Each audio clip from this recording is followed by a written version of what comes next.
Glad you could join us today on EarthFile. Welcome to the program. I'm Ayola Kasim. The second part of the 5th session of the Intergovernmental Negotiating Committee to develop an international legally binding instrument on plastic pollution, including in the marine environment, was held in Geneva between 5th and 14th of August 2025.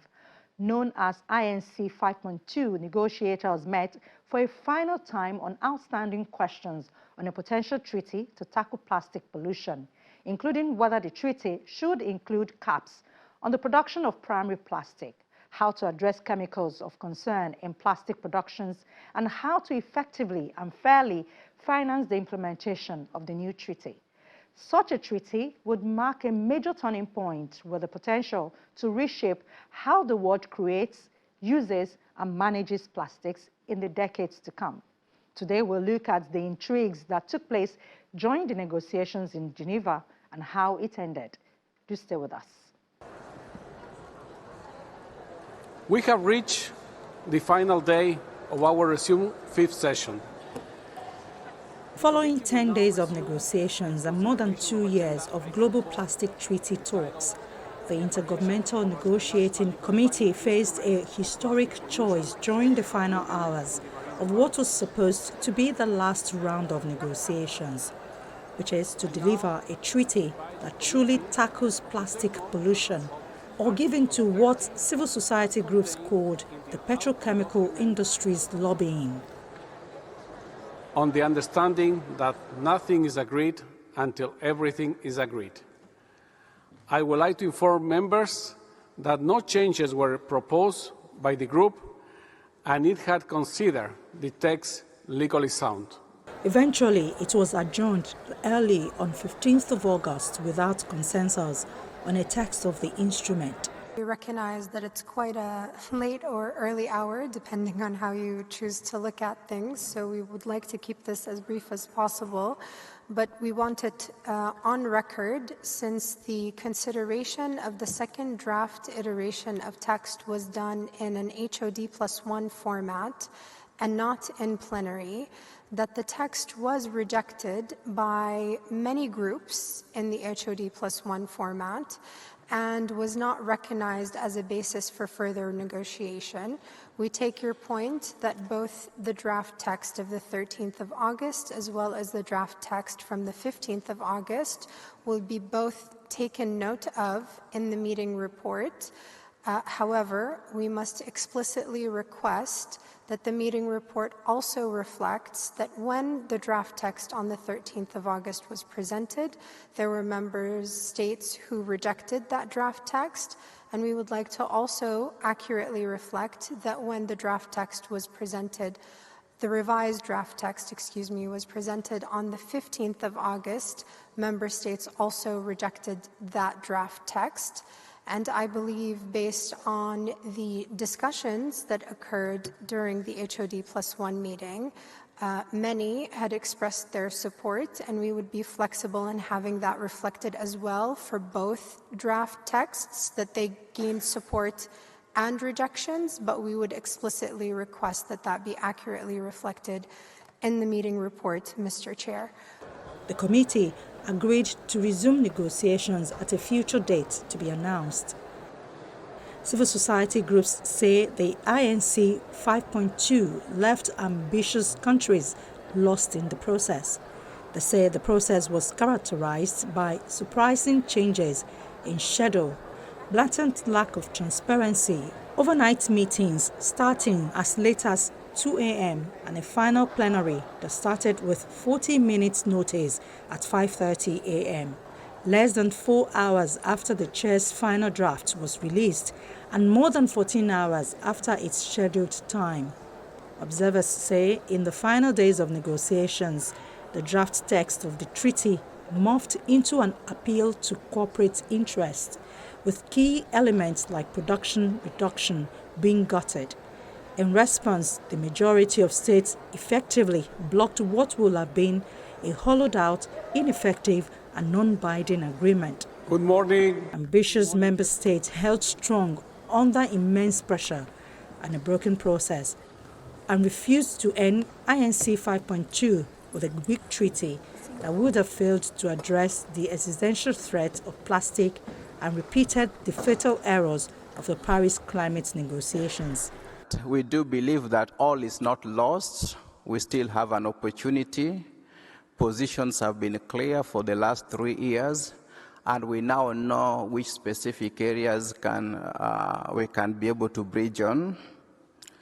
In the spirit of moving forward, we do propose that if an opportunity arises, we should be able to first and foremost be able to discriminate the issues, to be able to see what are the key elements that should constitute a workable treaty.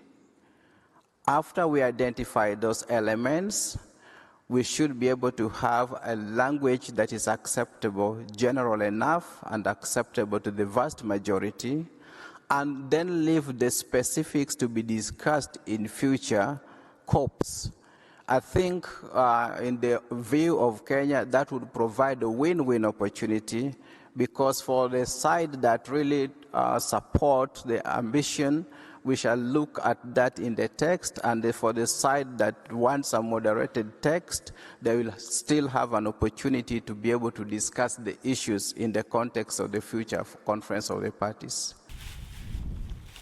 Despite the fact that the vast majority of countries agreed on the need to cut plastic production, phase out harmful chemicals, ensure a just transition, especially for waste pickers, establish a new dedicated fund, and make decisions through a 2/3 majority voting when consensus cannot be reached.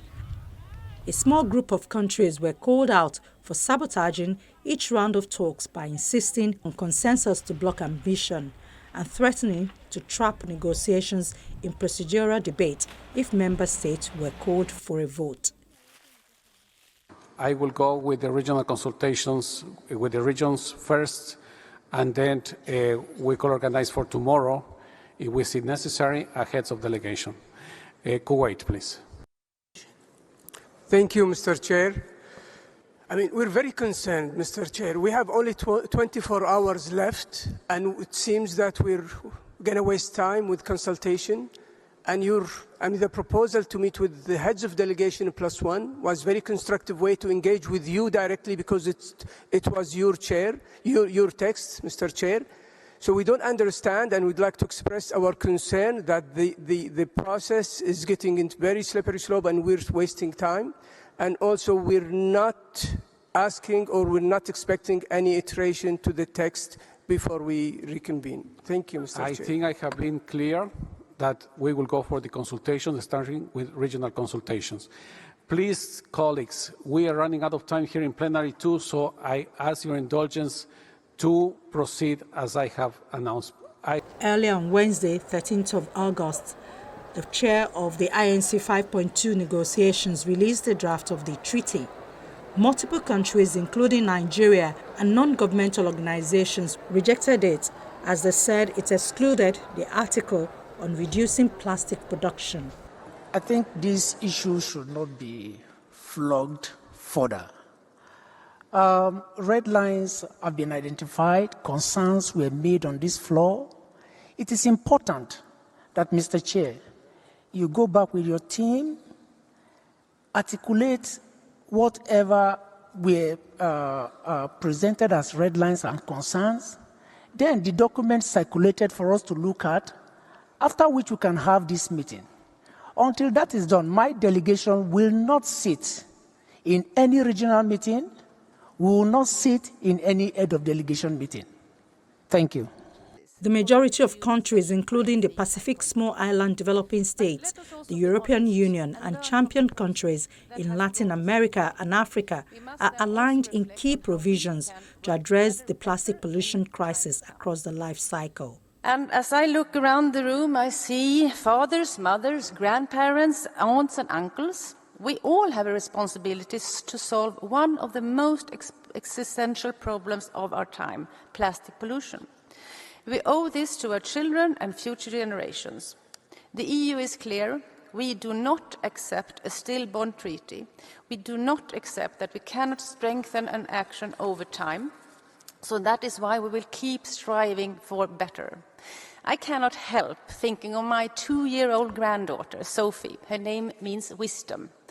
I wish us all a lot of wisdom as we move forward. The earth is not ours only. We are stewards for those who come after us. Let us fulfill that duty. Thank you. Yet a handful of oil and plastic producing countries, including Saudi Arabia, Russia, and the United States, had gotten away with obstructing the process, which has been fixated on an unachievable consensus.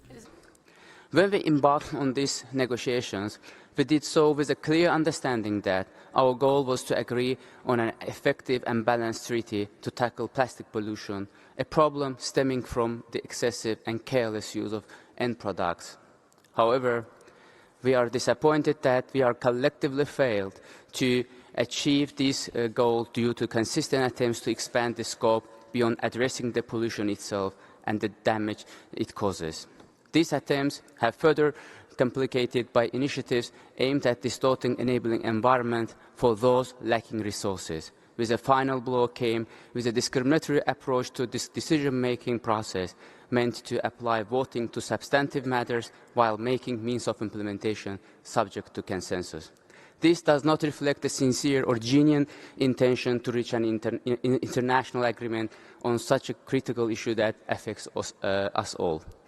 Like many others, we were deeply disappointed by both the mode of work and the materials presented to us. We were given insufficient time to review them, with the last document provided only 15 minutes before the heads of delegation meeting, where our views were neither properly heard nor considered.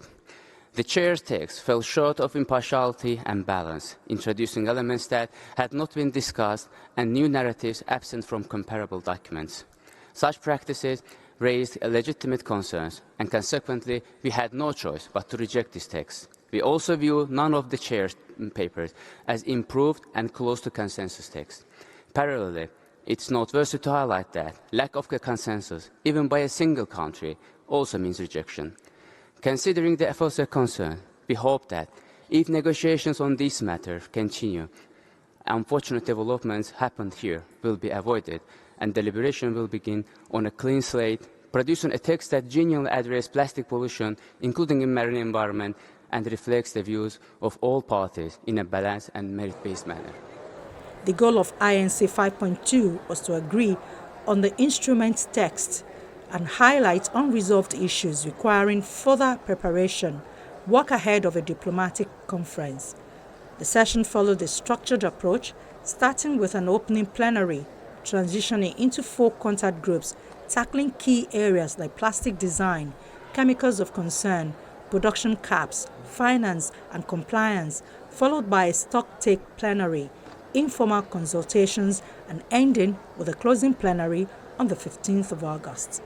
The chair's text from INC 5.1 in Busan served as a starting point for the negotiations at INC 5.2, with the chair releasing a draft text proposal and a revised text proposal over the course of the session.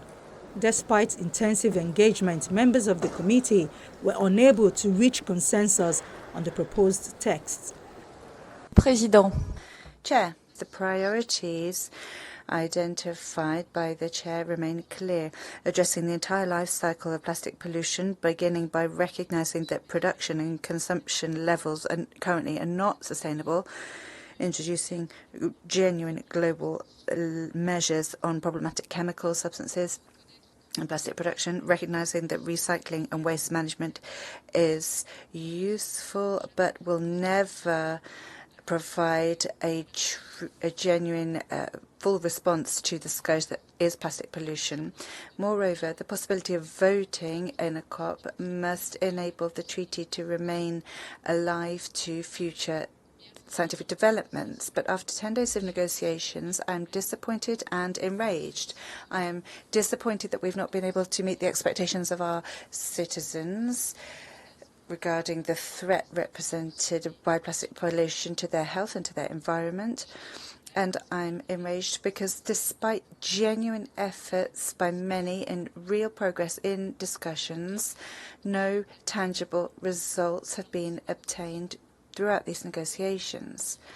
I also regret that the process has been so chaotic, and we will now draw the consequences from that. We have to rapidly resume negotiations on the basis of the genuine progress that has been achieved over recent days, so that all of this week's work is not lost, with a view to adopting a treaty that is in line with the UNEA mandate, in line with the expectations of our citizens, and that responds to the plastic pollution crisis.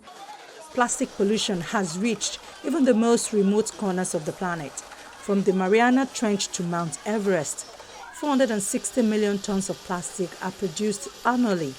Only 9% is recycled. The rest leaks into the environment. By 2060, plastic waste is projected to triple without intervention. It is believed that an inclusive treaty can set global standards, unlock essential financing for circular solutions, and protect ecosystems, human health, and livelihoods. Asanteni sana. Thank you so very much. In March 2022, at the resumed fifth session of the United Nations Environment Assembly, a historic resolution was adopted to develop an international legally binding instrument on plastic pollution, including in the marine environment. The treaty was to take a comprehensive, full life cycle approach addressing plastic from design and production to disposal and waste management. Excellencies, distinguished delegates, ladies and gentlemen, I call to order the 9th plenary meeting of the committee. The final negotiation round 5.2 held from the 5th to the 14th of August 2025 in Geneva, Switzerland. I think at this point, obviously, it's very clear that we did not arrive where we wanted to arrive, but I also believe that everybody came here with the intention to get the deal done. However, it is clear that we are living in an era of significant political complexity. We are living in a time of economic challenges and obviously multilateral complexity. But despite those profound challenges that were journeyed, despite the disappointment that we all leave with, that we have to accept that significant progress was made. Progress was made in that red lines were clarified. Progress was made in that countries discussed. Progress is made because people are demanding a treaty. Now, there's a lot of hard work ahead. We did not get where we want, but people want a deal. Everyone has to understand that this work will not stop because plastic pollution will not stop. The resumed fifth session of the talks, referred to as INC 5.2, after previous talks in Busan known as INC 5.1, gathered more than 2,600 participants. In addition to the approximately 1,400 country delegates, there were close to 1,000 observers representing at least 400 organizations. Delegates from 183 nations participated in the final all-round negotiating session. To the people who are disappointed, I am in that group. I believe that everyone who cares about today, tomorrow, who cares about the future of our planet, and who cares about this problem that is getting ever present, I'm sorry, I'm really tired, that is getting ever present, more intense.